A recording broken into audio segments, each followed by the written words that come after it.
dengan apa yang pengikut-pengikut yang mengaku Syafi'i lakukan. Imam Syafi'i ketika dia huraikan hadis Nabi, ketika diriwayatkan kalam Ibnu Abbas dalam Bukhari, inna raf'as sawt bi dzikri hina yansarifu an-nas min al-maktubati kana ala ahdin Nabi sallallahu alaihi wasallam. Sesungguhnya mengangkat suara dengan zikir setelah orang ramai selesai solat fardu berlaku pada zaman Rasulullah sallallahu alaihi wasallam. Ni angkat suara lepas zikir, lepas mayang.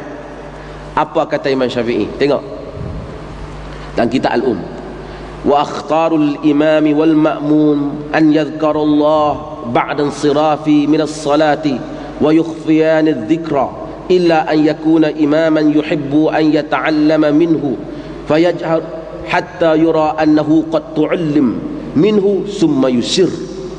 Pendapatku untuk imam dan makmum, hendaklah mereka berzikir selepas selesai salat. Hendaklah mereka senyapkan zikir kecuali jika imam mahu dipelajari daripadanya, yakni dia mahu makmum belajar daripadanya. Maka ketika itu dikuatkan zikir sehingga apabila didapati telah dipelajari daripadanya, maka selepas itu hendaklah dia perlahankan.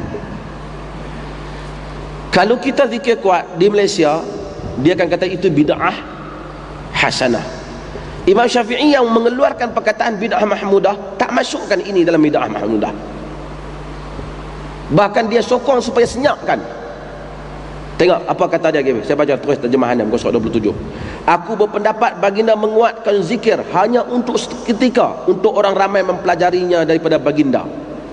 Ini kerana kebanyakan riwayat yang telah kami tulis bersama ini, yakni dalam bab ni atau selainnya, tidak menyebut selepas salam terdapat tahlil dan takbir.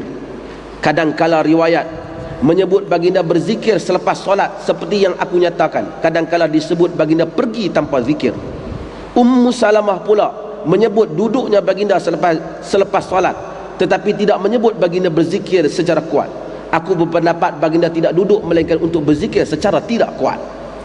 Jika seorang berkata seperti apa Nabi ni, sat buat kuat, sat buat tak kuat, sat buat, sat tak buat, seperti apa? Kata dia, aku katakan seperti baginda pernah solat di atas mimbar, yang mana baginda berdiri dan rokok di atasnya, kemudian baginda undur ke belakang untuk sujud di atas tanah. Pernah seketika Nabi solat atas mimbar supaya orang belakang nampak, macam mana cara semayang, bagi hak belakang tak nampak. Kebanyakan umur baginda tidak solat di atasnya, di atas mimbar.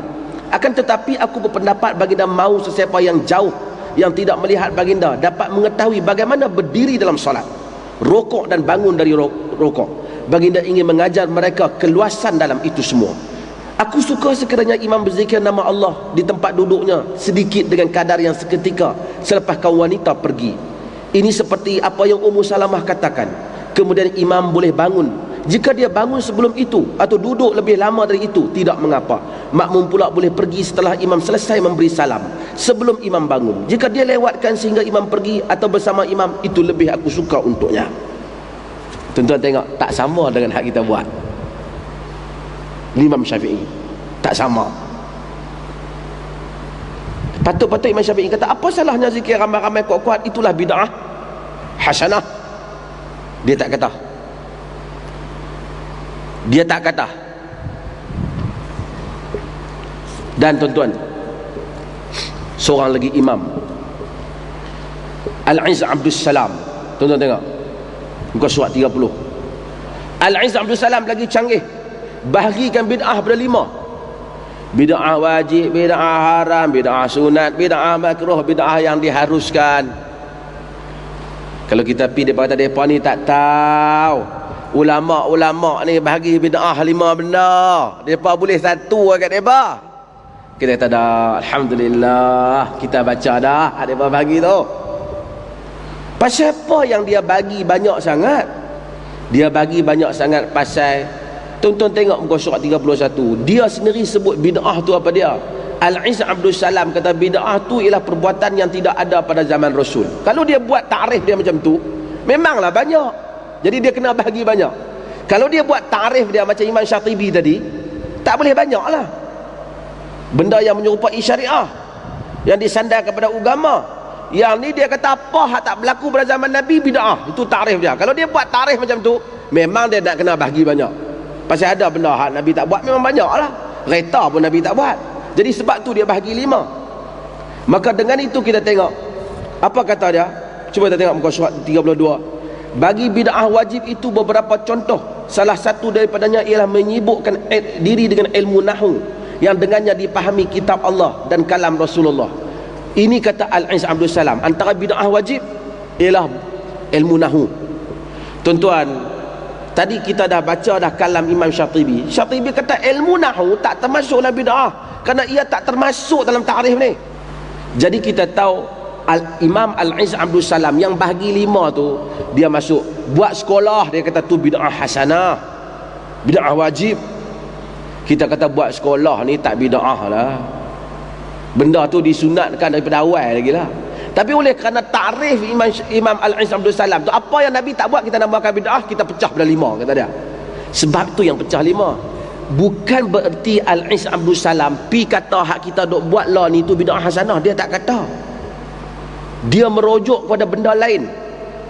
Buktinya tak ada dalam kitab dia sebut kenduri arwah bid'ah hasanah. Dia tak kata. Tak ada. Sebab itu Al-Imam Syatibi tolak pendapat dia yang ni. Tuan-tuan baca sendiri pada muka surat 33 tu, Imam Syafi'i kata cara dia bahagi tu cara yang tak betul. Kerana benda yang tak bid'ah pun dia bahagi kepada 5 juga. Hak tu tak payah bid'ah, tak payah bagi. Dia kata bid'ah wajib. Kalau bid'ah wajib, kata Imam Syatibi, bukan bid'ah wajib. Wajib lah, tak payah bid'ah. Kalau dah ada dalil, apa bid'ah wajib lah? Buat sekolah, apa pula bid'ah wajib? Bukan bid'ah wajib, wajib lah. Pasal apa nak namakan bid'ah? Dia kata benda tak ada zaman Nabi. Hak tu orang tak bagi bid'ah, dia bukan ibadat khas.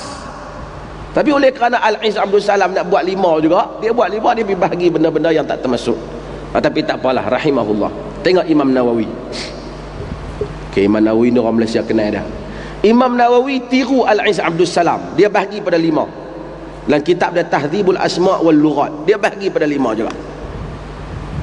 Kemudian kita nak tengok, adakah Imam Nawawi ni dia maksudkan bid'ah hak kita dok buatlah bid'ah hasanah, ataupun dia bahagi pada 5 tu kerana macam mana Al-Iz Abdul Salam tadi, satu kesilapan kerana benda yang ni tak patut bahagi pada 5, tapi dia bahagi pada 5, tapi dia tak maksudkan yang bid'ah ni bid'ah hasanah.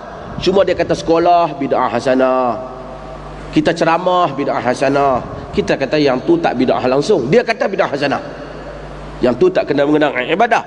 Okey, tak apa tuan-tuan, kita tengok Imam Nawawi ni, depa selalu sandak kat Imam Nawawi. Dia kata depa tak baca Imam Nawawi kata ada bid'ah hasanah, kita kata ya, kita baca.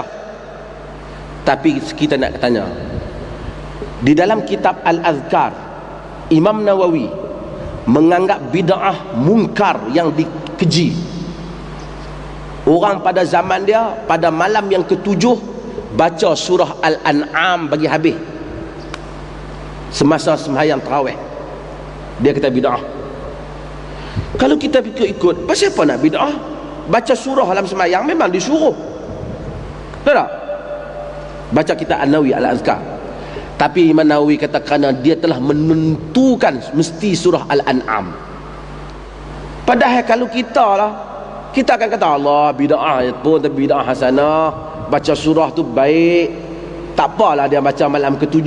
Nawawi kata ini bid'ah munkarah yang dikeji. Menunjukkan perkataan bid'ah hasanah Nawawi bukan bid'ah hasanah yang diguna pakai dalam masyarakat kita. Lain. Cuba tengok tuan-tuan muka surat 35. Tuan baca dengan sama saya. Ketahui sesungguhnya yang betul lagi terpilih yang menjadi amalan salafus salih ialah diam ketika mengiringi jenazah. Jangan diangkat suara dengan bacaan zikir dan selainnya. Hikmahnya iaitu lebih menenangkan hati dan menghimpunkan fikiran mengenai apa yang berkaitan dengan jenazah. Itulah yang dituntut dalam keadaan tersebut. Inilah jalan cara yang betul. Jangan kamu terpengaruh dengan banyaknya orang yang menyanggahinya. Sesungguhnya Abu Ali Al-Fudail bin Iyad pernah berkata, berpeganglah dengan jalan petunjuk, jangan engkau tewas disebabkan sedikit yang melaluinya. Jauhi